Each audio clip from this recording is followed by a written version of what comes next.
Hello and welcome back to another episode of the Device Diaries. My name is Gaida, and today is episode 43, you guys. And I'm so excited. You guys are in for a treat because I have a very special guest today, all right? Today's episode is titled More Than a Rep, Creating Value Through Lived Experience and Empathy. Today's guest is Johnny Caffaro, you guys. I don't know if you've probably seen him all over LinkedIn. I've been following his journey all over LinkedIn. This guy is awesome. He's dynamic, distinctive, steadfast, and unstoppable. Johnny Caffaro is a professional with an unmatched passion for health, positivity, manifestation, and well-being. Born with a hip disease that made physical activity difficult and painful, Johnny's determination to play football, basketball, and baseball led him to overcome innumerable obstacles his disease placed on his path.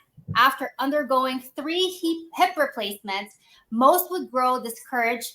Some may even lose their way. Not Johnny. It was clear that very obstacle that could have set him back would end up becoming his way forward. Johnny received his degree from Brigham Young University and soon after entered the medical field with the goal of helping those who were experiencing difficulties he himself had faced. Fueled by his unmatched dedication and drive, Johnny's innate perpetual positivity and unique ability to connect with others proved him invaluable. Staying active and fit continues to provide him the stamina and endurance to regularly assist doctors and patients under even the highest stress situations in the OR.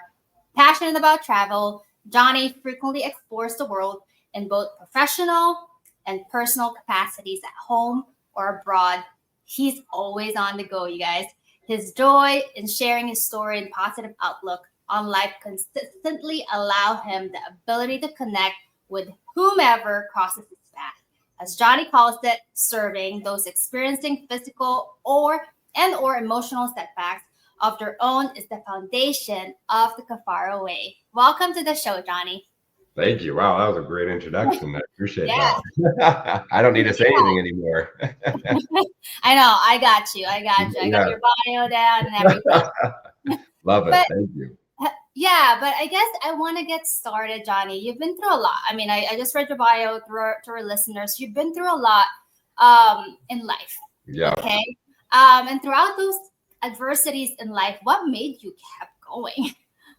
Yeah, I just had that innate drive to always never give up. As a young child, I always wanted to be first. I was the youngest, and so I think that was a motivation too.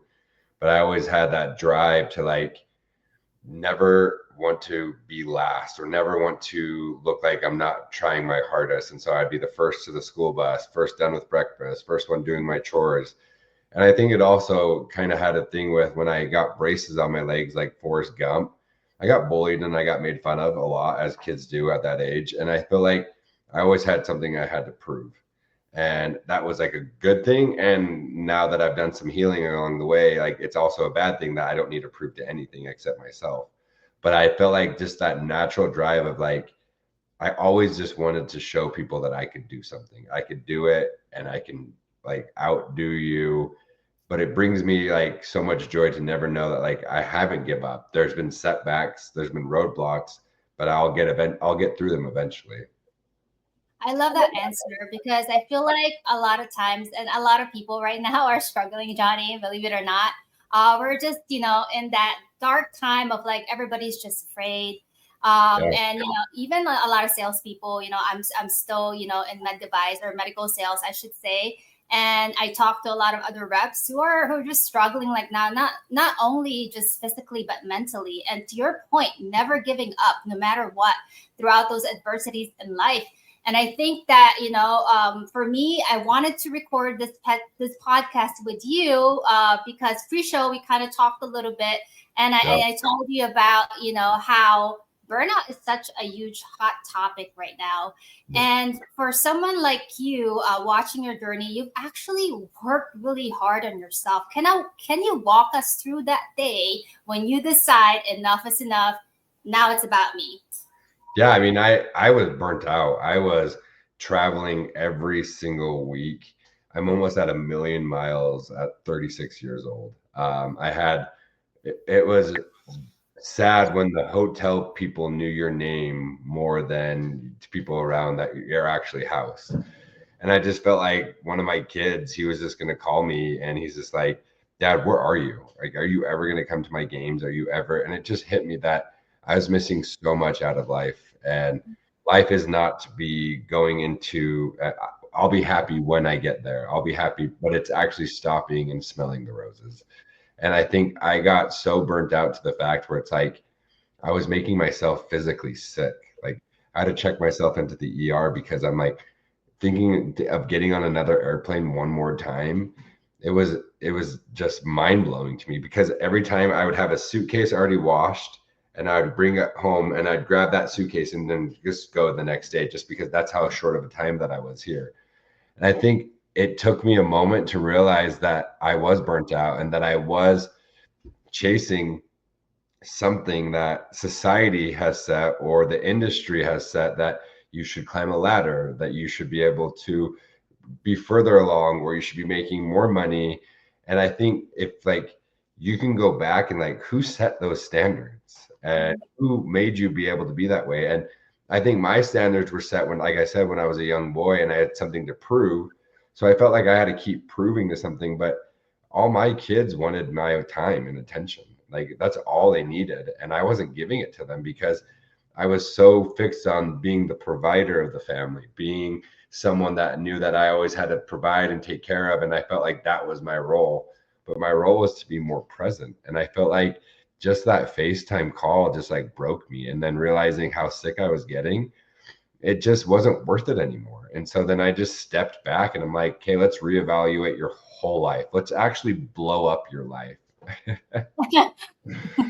Wow, that's crazy. And you know what's crazy is again I mentioned to you earlier pre-show that this year I really took a step back and did the same thing, really reevaluate everything. And when it comes to happiness, you guys, and for those sales reps out there, and I'm still in sales, I'm still doing it, I'm doing it the best I can while making sure that I am okay up here, because at the end of the day, if you're not okay up here, you can't really enjoy the fruits of your labor, right? So you're almost like a robot that's just like on the move without really looking around what's in front of you, what's behind you. And then to your point, stopping and smelling the roses, gratitude, you guys. Oh my gosh, I love this subject a lot, Johnny. And I can go on and on. This is perfect. This episode, you guys, is episode 43. More than a rep, because you are more than a rep, and you can create value through lived experience and empathy. Okay. Now, one thing about your story, Johnny, that I've read on your LinkedIn page is empathy. I feel like throughout your career, having those three hip surgeries that you had to go through, and then working in that industry, you must have that empathy, and I'm assuming that really helped you drive your career up. Am I right to say that? Absolutely. I mean, for me to be able to have empathy towards patients and towards, I mean, sales. I didn't even know there was such thing on my first that there was such thing as a sales rep in my first hip replacement. I'm like, what? This is a job. This is a career, and like figuring out what a sales rep actually does. And then the cool thing for me is when I first got into the industry, selling hips and knees for Stryker, everyone says surgeons are not nice, surgeons are mean, it's very hard to make friends with them. But I had the benefit, like, I mean, I'm a very personal person. I mean, I can make friends really quickly, but when I tell a surgeon that I've had 3 hip replacements, he'd be like, what? Are you serious? Like, hold on. And that would just open the door completely. And I think they would show empathy towards me as well. And they'd be like, man, like, you're so young. How did that happen to you? And it would just open the door and be like, hey, yeah, I also sell hips. Would you like to, I mean, Yeah. to try one of my hips? I mean, it's great. But I feel like when you go through hard struggles and you go through hard times, physically, mentally, emotionally, and if you can overcome them, you're going to have that much more empathy for someone along the way that's going through the same thing. Maybe not the same exact, but something similar. And so the fact is that we are here to go through the hard, to grow through it.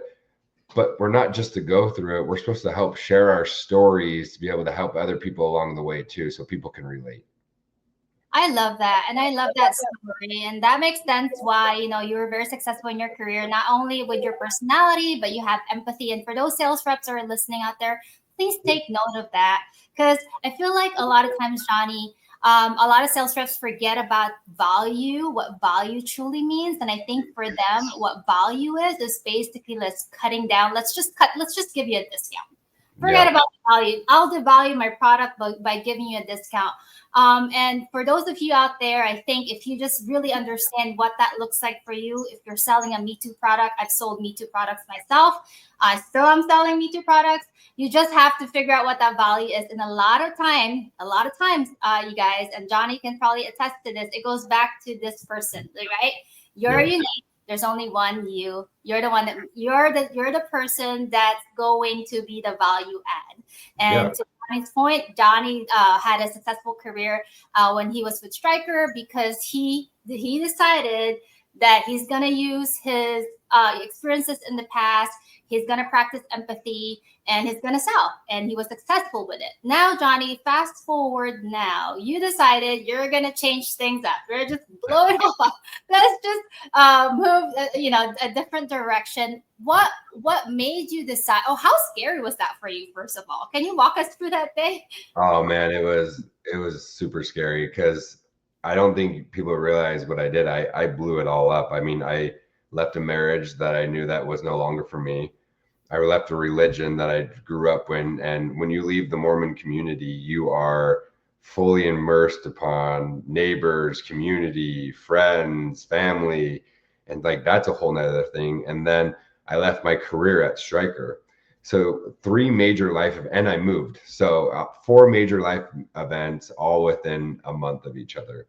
And it was like so daunting and so like, but if the unknown seems better than your current situation, then like that's when you know you need to go, because when your current situation is so bad or so holding you down and you feel like joy or excitement in the unknown, then you know that's the answer, you need to go. And so yeah, I blew it all up, and then I did some inner work. And I don't know if you know of plant medicine called ayahuasca. Aaron Rodgers went down to Costa Rica, and I kind of did the same exact thing. And I wanted to finally get out of my own way. I wanted to be able to figure out what was holding me back, what was always hurting me in my hips. And so the ayahuasca showed me a lot of cool visions and showed me the path where I needed to go, but it takes a lot of work to get there. And it healed my hip replacements. And so I stepped back and like, okay, what does Johnny want to do? Does Johnny want to be able to heal and tell his story? I couldn't be able to put on my shoes and socks because my hips were so tight and so bad. I couldn't run with my children. I couldn't do anything to be productive with them because I was in so much pain. And so when I got healed and I started doing hot yoga every day and breath work and learning these tools, I was so much more calm and at peace and rooted and down to like just into my own body, and realized like, okay, like there's been some trauma in my life that I need to fix, that I need to go through. And I don't want to be chasing what they call success. Like what society calls success is not really success. Success is, are you being a good person? Are you showing up? Are you being able to do like opening a door for somebody? Are you smiling at somebody? Or are you just putting your head down, trying to bulldoze everybody in your way to climb a ladder? I don't find that a success. At first, we were programmed to say, climb the ladder, do what you need to do, put your head down. But like I've come more in an abundant mindset now where there's so much of the pie that everybody could have a piece. Everybody needs to have a piece. And I feel like that's where empathy also comes in with sales reps, because when I first got in, I met a lot of cool reps that would show me the way and help me, even if they were my competitors. But I also met reps that were like, you're the competition. I don't want to talk to you. I'm not going to help you. I had people sabotage my cases. They'd poke holes in my trays to be able to make sure that the case didn't go well. It was crazy. But if you have that empathy and that abundant mindset, you'll go so much further in life. And I feel like I pivoted completely and I wanted to reevaluate. So I started writing a book and I started telling my life story. And it was really fun to be able to call it "It's My Life, the Caffaro Way." And it's working for me. What I like, maybe somebody shouldn't blow up their life like I did, but there's principles in there that I learned that shouldn't be like, that should help guide people along the way. That's why it's a principle based book. I started with a new company as the head of growth for an AI company. And it's been really fun to be able to work there. Me and my brother have partnered with each other and created Caffaro shoes. And so I'm out of the medical sales rep day-to-day OR, but I'm still in the medical industry. I mean, all my friends, connections, contacts are surgeons, doctors, friends, nurses, scrub techs. But I have also pivoted how I shared my story on LinkedIn too. I've become more personal. I've become more just raw and authentic. And I think that's been the best part of it, is just showing up as who I am. And I don't care who is going to stay or who's going to come. It's just because I am happy with myself. And I think for the longest time, I cared so much about the attaboys from every person around that. What about the attaboy from Johnny? What about like the attaboy from God? You know what I mean? I love that. And you guys, I know, say we're sales reps, we're competitive, we're all about feedback and all that. But at the end of the day, if you don't like yourself, you guys are never going to be happy. I always like to say, Johnny, I don't know if you agree to this. Your net worth doesn't equate to your self worth. Doesn't matter how much money you have. If you don't know what self worth is, self worth leads to fulfillment.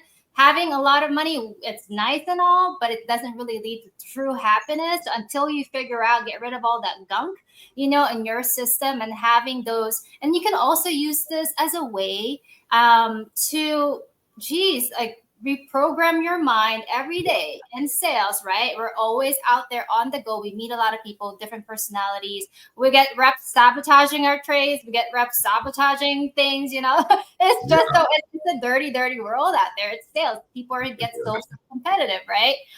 So it's really important for you guys to not to blow up your career. We're not saying blow up your career, right? That's not what this podcast is for. But start with taking care of yourself. Take care of you first. Okay. So Johnny, if you can leave our listeners right now 3 advice on how can they start taking care of themselves first, what would that advice be? Yeah, I mean, what are you putting inside your head? What are your thoughts? Are they positive affirmations? Are they like I always say to myself, I am mantras. I am positive. I am powerful. I am strong. I am smart.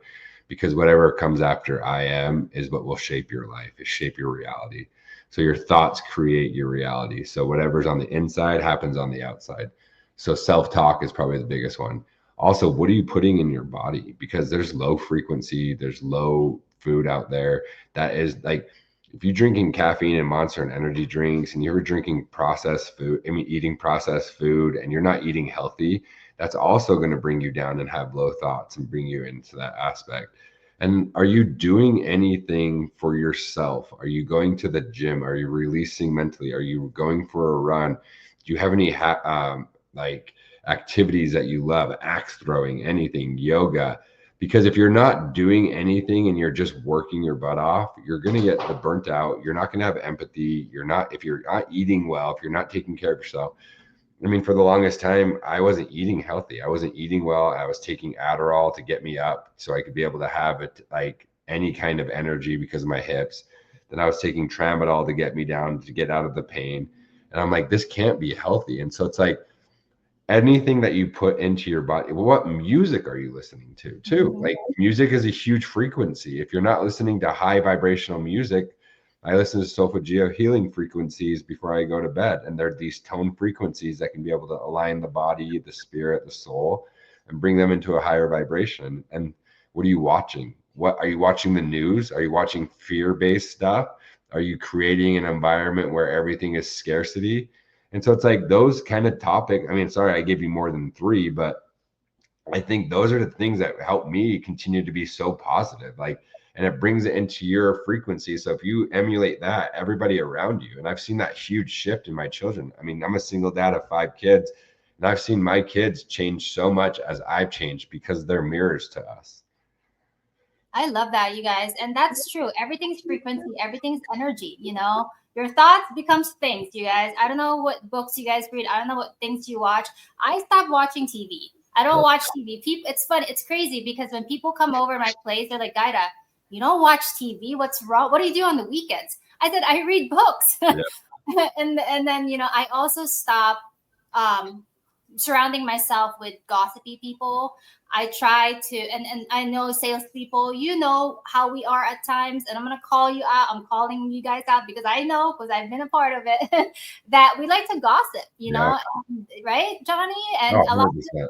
we call each other just to like, hey, did you hear what this other person is doing or not doing? You hear what happened in that case with that doctor? Yeah, absolutely. Right? Isn't that such a waste of time, Johnny? I feel like you should be spending your time into doing more things that's actually going to add value in your life. What are you listening to, you guys? That's so huge. Are you listening to music that are degrading men or women? Are you listening to educational stuff?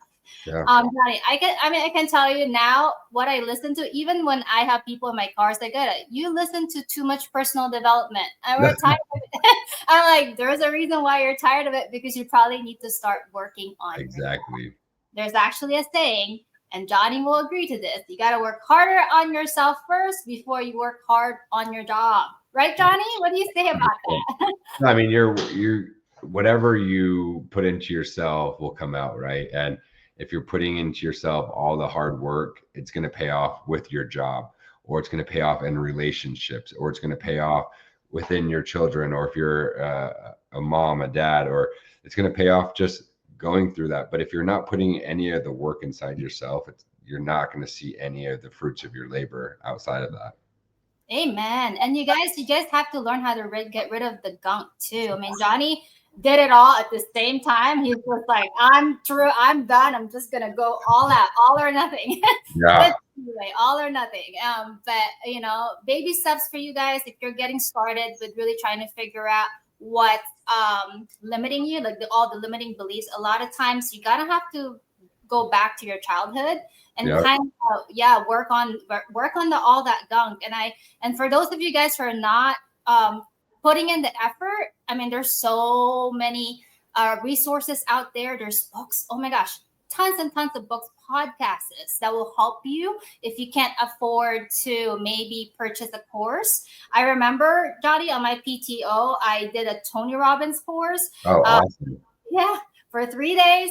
Everybody's like, "What are you doing on your vacation?" I'm like, "I'm gonna work on myself." Yeah. And and I remember recording myself as I'm going through the process. And I cannot tell you how many, well, people thought I was going nuts. I was going crazy, and I even went on Instagram, Johnny, and I did this. I called it the 66 days with Gaida, to where I did 66 days of personal development class, and I did it one in Tagalog because I'm Filipino, so I speak both Okay. languages, I and know one one word in Tagalog. Isa, number one. Isa, number one. That's right. That's all you need. That's all That's you all you need. need to know. That's all you need Exactly. to know. One. And so Johnny, how was that moment for you? Did you get people actually worrying about your mental health when you were actually working on your mental health? 100%. People have thought I completely lost my mind. They couldn't even fathom the fact that I would leave a religion, leave a marriage, leave a great career within the medical industry. I mean, because mind you, I completely disappeared. I changed my phone number. Nobody could get a hold of me. I basically lived up in the mountains, going into with nature, trying to heal so much of my stuff. Went into inner child work, learning to be able to sit with myself, and was I okay being by myself? And but everyone's just like, Johnny, like what? Like you're the most active, you're the most like personable person. Now you don't want to be around anybody, and like they just thought that I was just lost it. Like there were some moments where like people feel like they had to come check on me without even like calling me. They would just show up to my house just to see if I was okay, which I thought was kind of weird. But I Yeah. mean, it's good intentions. But I feel like it was just so powerful to be able to just be in my own energy and know who I am. Because I think a lot of us don't know who we are. I think a lot of us wear a lot of masks, the dad mask, the career mask, the sales job mask, the I've got it all together mask, the I'm strong mask, right? And if we can put away all those masks and you take it all away, who are you? Who are you without the mask? Who are you without the job title? And I always say, I am magical. I am a being of light and love. I am joy. I am peace, because I am those things. And so it's like, I am not a dad. I'm not my career. I am not my book. I am things that make me joy. And I think people have just like, because I've done a lot of 180 mindset shift, like where I can be able to like, I don't need religion. I am like, I am spiritual, and I'm closer to God than I am now without any religion. And I'm saying, like, you don't need to abandon any religion. You don't need to abandon your way, but take a deep look at yourself and ask who you are. Yes, you guys. And if you guys don't haven't done that, again, I'm not recommending. We're not saying like go disappear. Don't do that.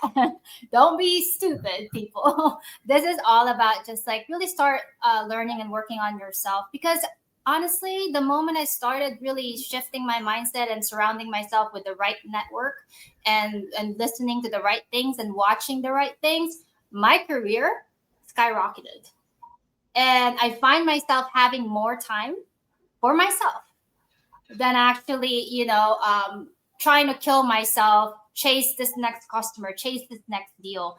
And I don't say this in a voodoo way. I'm not saying, oh, this is juju stuff like Yeah. affirmation, law of attraction. You guys, it really is real. And for those of you guys who wants to understand it, again, there's books that are written about it. You are what you think about most of the time, Yeah. according to right, you are what you think about most of the time, you guys. But think about the right things, think about good things. Thoughts becomes things. So for example, if you're coming into a sales call and you're already thinking about, oh my gosh, I'm so scared, I'm not going to make it, this deal is not going to go through, guess what's going to happen? This deal is not going to go through, Yeah. right? But if you're coming into an account with that confidence, asking the right questions and really believing it in your heart, even though it's far-fetched, you guys, I can tell you how many deals I've closed. People doubted me. There's no way, Gaida. There's no way. I'm like, just watch me do it. Just give me some time. I will do it. And it happens, you guys. But it all starts to working on yourself. And Johnny, I want to keep going because I love your story. All right. So you started over, you did this whole transformation, mindset, realignment, all that stuff. Um, and then now you said you have what, 4 kids? Five. How Yeah. Yeah. okay, how are you helping your, I mean, how did your kids take all of that transitional, all of those changes that you've done in your life, and how are you helping them recreate a lifestyle that actually obviously work for you? And are you teaching them any exercises as far as like mindset programming, how to become successful with not only taking care of their bodies, their mind, but also with their career, because they're taking care of their bodies and their minds? Are you doing Yeah. anything like that? Yeah. Oh, absolutely. I mean, they took it really well. I mean, my kids love me and I love them. I think the fact that I switched so much, like religion was a big thing, right? Because at their mom's house, they go to church. At my house, we go to the mountains, or we go somewhere that's more spiritual. And I think they love the fact that I'm giving them choice. Yeah. I didn't get choice growing up. I didn't get any kind of like, hey, you can have this option or you can have this option, but you got to pick something. Like, this is the only way. And I think that's the biggest thing for people, is giving them choice to be able to figure out who they are and what they like. And I think they are thriving in that environment that they can choose one way or another. And I don't care. I don't have any expectations on them. I don't care. Like, my one son wants to be a painter in Paris, and he wants to be able to go in that aspect. I think that's awesome, right? My one son wants to play in the NBA, and I don't have any expectations where it's like, you need to be this, you need to be this, and then be able to have them create this mindset where it's like, well, I have to do this, and if I don't, then they come up with that failure mentality. And so then I also teach them the mental mindset. Like, we teach them how energy is always about us and how we can be able to protect our energy. And we cut cords and connections at night when we call back our energy at night to be able to be around people. We do breath work. I take them to yoga once a week. They can be able to know that, because yoga is a moving meditation. It's not just this physical activity that you're doing. You're actually moving thoughts throughout the body. And there's a book out there called The Body Keeps the Score, and we hold emotions at different parts of our body parts. And if our elbow is hurting, then there's something happening on the left side of our elbow. It's a pain or a trauma that never got resolved back in the day, and it's coming back up to the surface to help remove it. And so that's why I love yoga, because it brings awareness to that. And I think it's just teaching them to be positive. And in a world where it's so dark right now, that if you can always just know that, like, the glass is half full, and I try to teach them that, like, there's always good in every situation. There's, like, even if a door shuts in your face and it's something that you really need, that door shutting was redirecting you to a better door. But a lot of people don't see it that way. People say everything's happening to me, this is so hard. But my mindset that I've taught them is everything's happening for me, for us. It's giving us the opportunity to get better. It's giving us the opportunity to understand that things are going to take a little bit more time because we need to prepare. And I think they see that, and so their whole mind has shifted a little bit, that, like, yeah, like, Dad, my tire broke on my bike, but maybe that was a reason, because maybe if I would have went down the street, a car would have hit me. And so it's like there's cool little aspects that they're picking up. And so, yeah, I think all the things that I've done and shifted has helped motivate them and put them in a different spot as well.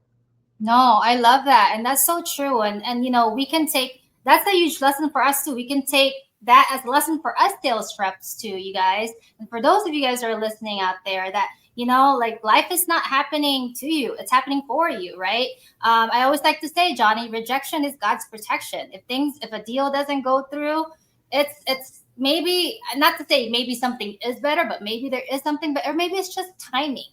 So a lot of times timing is everything. So don't be too hard on Yeah. yourself when things don't happen the way you expect it to happen, because there's always a reason, you guys. And for those of you guys who are dealing with rejection right now, whatever it is, I mean, we're only humans, right? We have our personal lives too that we have to worry about. We're getting rejected left and right. I know I recorded an episode about rejection because people would ask me, Gaida, how do you handle rejection? Well, first of all, I sit there and really kind of, I don't know, feel the rejection. Like, you have to kind of internalize it. Okay, that just happened. That kind of sucks, Yeah. right? Now what am I gonna do about it, right? So it teaches you a lot of things. Teaches you a lot of, maybe what not to do in the future, or maybe how can I better myself, right? So I feel like for me, Johnny, the way I look at rejection is a way of improving myself, Yeah. a person, right? And whether it's in your personal life or your sales life or whatever it is that you guys are doing. All right, Johnny, I wanna keep going. For those, do you, are you? I can you share with us a book that you're reading right now about mindset? And what did that? If you can leave like one thing that you learned from that book, what would that be? Yeah, I mean, I'm deep into spiritual books right now with mindset, though. It's called The Yoga of Jesus, and it talks about how frequency and how we shift our mind, and, like I said, what we perceive on the inside comes out on the outside. So I like what you just said about rejection. It's like, you don't take it personal. Like, the person is not rejecting you; they're rejecting something within themselves or something along the way. And don't take things personal. There's another book. Okay, I'm reading a lot of books at the same time. The Four Agreements as well too. It talks about everyone that speaks to you negatively or says something rude to you is something is going on with them that has nothing to do with you.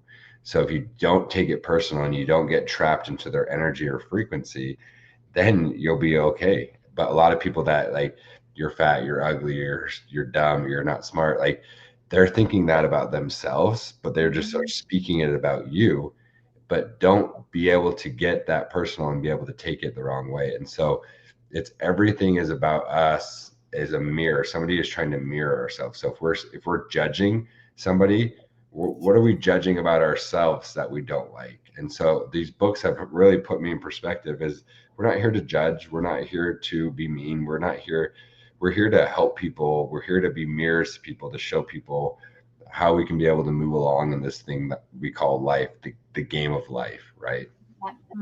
I love that. I love what you said, Johnny, because a lot of times people haven't really mastered the game of life, right? Whatever that Yeah. thing that we call life, and it starts with mastering you, because we deal with people all the time, and if you don't like yourself before you start dealing with others, you guys, the people that you're gonna attract are the same type of people that probably don't like themselves too. So guess what? Like these two energies of negativity attracting each other. I mean, think about this for a second, you guys. I mean, Johnny, you can probably agree to this. Like when you have a lot of drama going on in your life, you're attracting a lot of people that have drama going on in their lives too, Yep.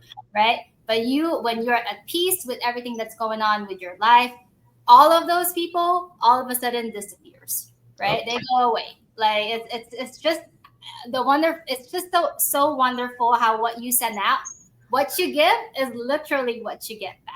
Yep. So the energy that you, so if you guys just maintain the positivity no matter what, don't talk crap about your competitors. The way I look at it, it's kind of like talking to a person that you're currently dating about your ex. It won't go well. It's a great analogy. Yep. Right. That's how I like to put it. I'm like, so instead, really figure out what value you bring to the table and who are you as a person. And know that you're always responsible. You're responsible with your own emotions. Okay. So don't say, I'm just in a bad mood today because Dr. So and so just yelled at me and kicked me out of the room. Well, guess what? You're responsible. Like what Johnny said, it's not about you. So don't make it about you. I feel like we're all adults here, you guys. We're not babies anymore. We have the ability to change the way we think and Yep. feel. And I think that whole mindset shift for me, Johnny, was telling myself that every time something bad happens, I wouldn't say bad, but something didn't go the way I expected Yep. it to. I always tell myself, Gaira, you have the ability to change the way you think and feel. And all of a sudden, things shift.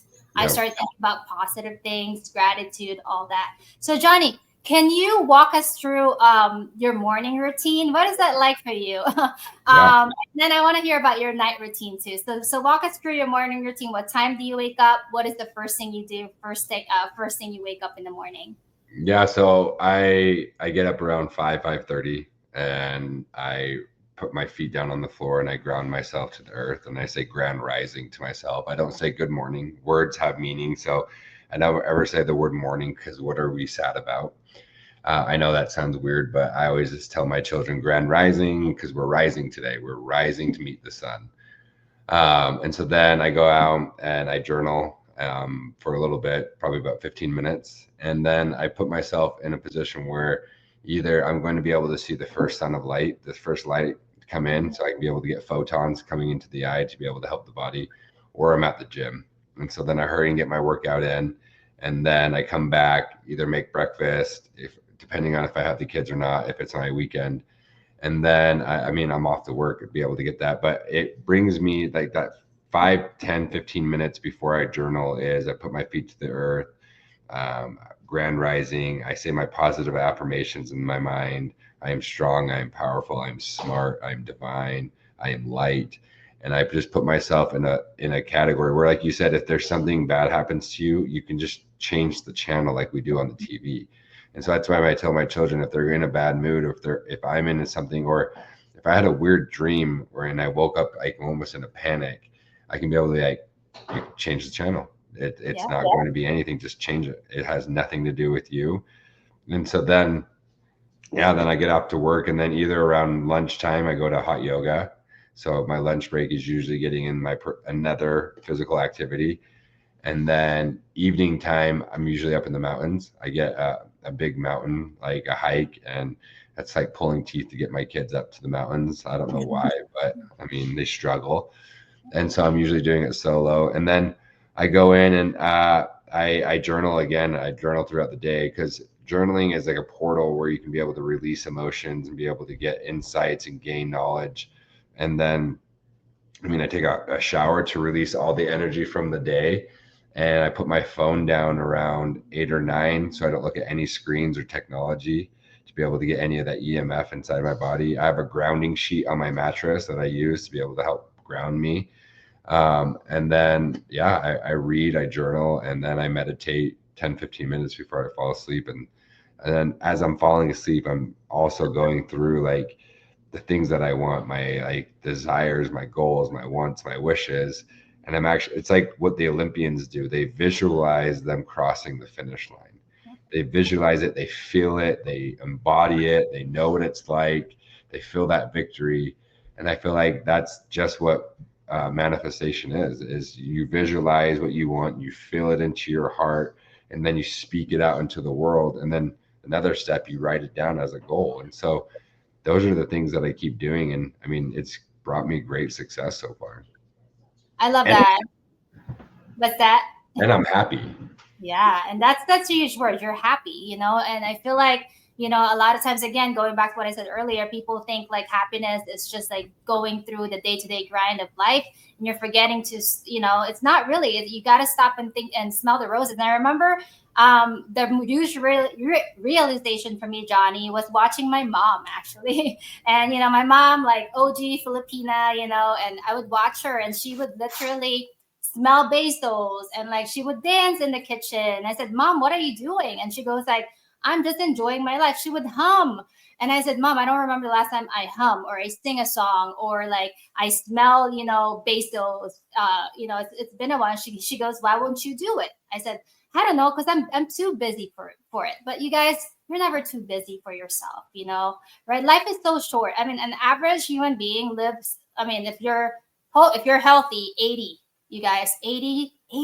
That's all we get. We get one life too. We get up to 80. And I'm halfway there. So I'm making sure that everything that I do every day is almost like I'm taking the time to make sure that I'm enjoying things that I love to do. And that's what waking up at 5 a.m. I wake up at 5 a.m. too allowed me to do, because it allowed me to have some free time for myself, to practice gratitude, to meditate, to take care of my mind. I read books.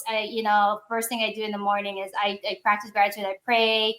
I practice affirmation. I do kind of the same things that you do. And at night, what I do is I write down my goals. And it's almost like the goals of what did I learn from today, that gets me ready for the next day. All right, John. Oh, I think I lost your audio for a second. Oh, I think his computer froze. Oh, there it is. I can't hear you. Oh, there you are. Can you hear me now? Now I got you back. You do you read in the morning? I read in the morning. Yes. Oh, I wow. try to do 10 pages in the morning and 10 pages at night. In the morning. So it really I really read a lot of like what you said, Johnny, earlier. You read a bunch of books. I do the same thing. I'm like reading like 4 books that, not at the same time, but 4 books I have 4 books that I'm reading throughout the day. And that just kind of helps me. And also sales books and stuff. Those are always good to read, but more so nowadays, personal development books on how to become a better person. Because guess what? When you're a better person, you're going to be better in sales. Right, Johnny? So if there's anything that you can give our salespeople out there, because I'm sure they're wanting some sales tips as well. How can you, what tips can you give them that made you successful in your career when you were in sales? Yeah, I mean, I just was personable. I think I became relatable, and I wasn't selling just a product, I was selling me. And I think that's what people don't really understand, is that a product's a Me Too product. It's a dime a dozen. It can be able to be put in anybody. But if you just come authentically you, I think that's where I got so much further along in my career, was I just showed up as Johnny. In a roundabout way, like there's a better version of Johnny now, and there's always going to be another version, a better version. But it's just like I never created a scenario where like I was lying, or I never had something that wasn't there. And I feel like it's also like putting in the work. Everybody's thinking that a quick fix or a pill will be able to do it. But if you just keep knocking the door, keep going to the OR, keep showing up to the cases, that one day the doctor might use your product because you were there and he saw you hardworking. That one day that you bailed out another surgeon that he never even knew because you knew the product. It's just showing up and doing the work. And I think people kind of lack that sometimes when it gets exhausting and it gets tiring, but just be personable and show up. Yeah. And then just out of curiosity, when you were covering in the ORs, when you had your hip surgery, I mean, that must be painful for you, because I can only imagine standing. Because I remember I was an ortho rep before, and we do stand for quite a bit of time in the OR, and I actually have a bad back now because I did it for a long time. But how was that like for you? Was that painful for you to just stand there, and how did you get through that? Like, did you have, I mean, you obviously are tenacious, I can see that with your personality and everything, but how did you get through it? Did you do some stretches in the OR? Like, how were Yeah, you I managing mean, the pain? it was so painful, Yeah, for the longest time. Those floors suck. I mean, hospital floors are the absolute worst. I'd always try to find the best shoes, but I mean, after 8, 6, I mean, so many hours on this floor. I mean, it doesn't matter what kind of shoes you have. So I mean, I'd walk, and I would take Toradol shots just because I had to get through it. It was that bad sometimes, but I'd stretch, I'd get through it. I would like the cool thing is with me, like every surgeon knew my situation, so they would allow me to sit in the OR. okay. Where a lot of reps you're not supposed to, you're supposed to always be standing. But I mean, I could do my job sitting down, especially the case parts of the case where it's like, and everyone's like, "Here, Johnny, here's your chair," and like it was really cool because like it almost became a family, but they all knew because we're all in the industry. Everybody has empathy. Everybody knows what a hip replacement or a knee replacement is like. And so they're going to be able to show that if you are that authentic person. And so it's like, if you're lazy, they're not going to want you to sit in a chair, and everyone's going to start speaking like, can you believe so-and-so sits in a chair? But like with me, it was just a whole different out situation. Yeah, that makes sense. Yeah, you guys, going back to our subject today, like of empathy. Today's episode 33 of the Device Diaries, which I titled "More Than a Rep," because you're more than a rep. Okay, you're more than a rep, and you gotta really start thinking about that about yourself. You gotta create value through live experience and empathy, and it starts with you really knowing who you are as a person, like working on yourself, doing that deep work and coming out as your authentic selves. And I know, you guys, I know the moment we put that, our scrubs on, we think that we should be this person. But honestly, Johnny, my story, real quick, is like I used to basically give myself a hard time when my accent comes out.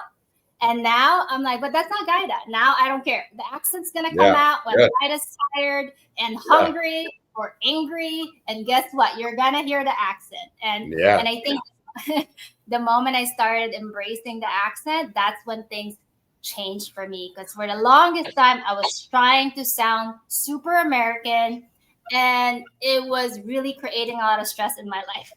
Yeah. Good. Because I wasn't me, right? All right, Johnny, we're getting there. So I guess the last thing I want to ask you is if you can give our audience, our listeners, one who are feeling stuck right now, burnout, I'm done, not maybe to the point of quitting their jobs.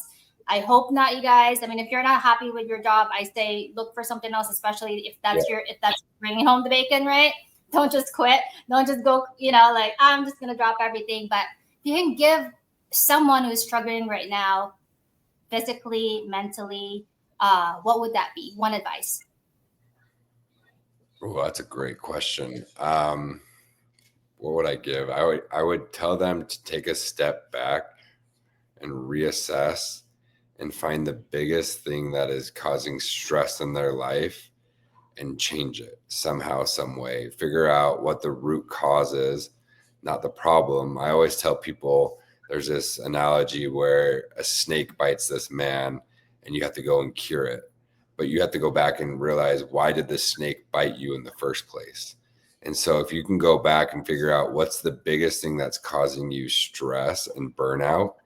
I mean, if it's your job, I get that, but there's also root causes. Are you being stretched thin in your personal life? Are you being stretched thin in volunteering? Are you being stretched thin because if you don't have because everything is energy and time, and if you're stretching yourself so thin, you're not going to be able to perform, and then you're going to get burnt out, and then you're not going to like your job, and then, but the fact is, you do like your job. There's just moments that it doesn't happen, or maybe you don't like your job in your situation, but take a step back, reassess what's the one biggest thing that's causing you stress, and can you change it?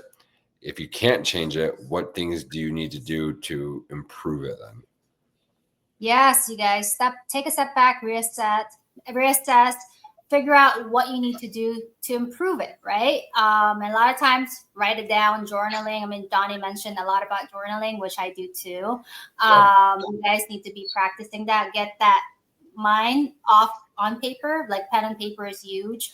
And make sure you're always reassessing everything that you're doing in your life because life is short, you guys. So again, going back to what Johnny said earlier, you gotta stop and smell the roses. Yep. You gotta learn how to stop and smell the roses. Okay, Johnny. Can you tell our listeners how can they follow you? Where can they find you? And what's next for you?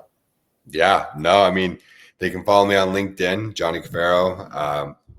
There's my website, johnnycaffaro.com. You can also go on Amazon and look for my book. It's my life, the Caffaro Way. And what's next for me? I mean, I have so many things going. It's so fun. But really want to be able to get this book out, get it out there. Want to do a TEDx talk. Want to create some retreats for people that can be able to do some healing. And then, I mean, my end goal is to be able to hold a retreat and own property in Costa Rica and be able to have farm to table and this just amazing place for oasis for people to come. So I'm excited about that. And then also fashion people with some Caffaro shoes. Nice. I love that. I feel like that's like such a full circle moment for you. Yeah, Coming back to Costa Rica where everything started for you and exactly. bringing people and putting them through all that. Oh my Yeah. gosh, that's so powerful. And Johnny, I wish you all the best. Thank you so much for being a part of my show today. I love that we get to talk about mindset because this has been one of the things that I've been working on this year for a year now, and it actually changed my life for the better, my relationships, my job, my friendships, all that, you name it. All right, guys, today is episode 43 of the Device Diaries titled More Than a Rep, Creating Value Through Lived Experience and Empathy. My name is Gaida. Our guest today is Johnny Caffaro. Again, thank you, Johnny. And remember, everyone, be bold, be brave, and always be you. Thank you, everyone. We'll talk soon.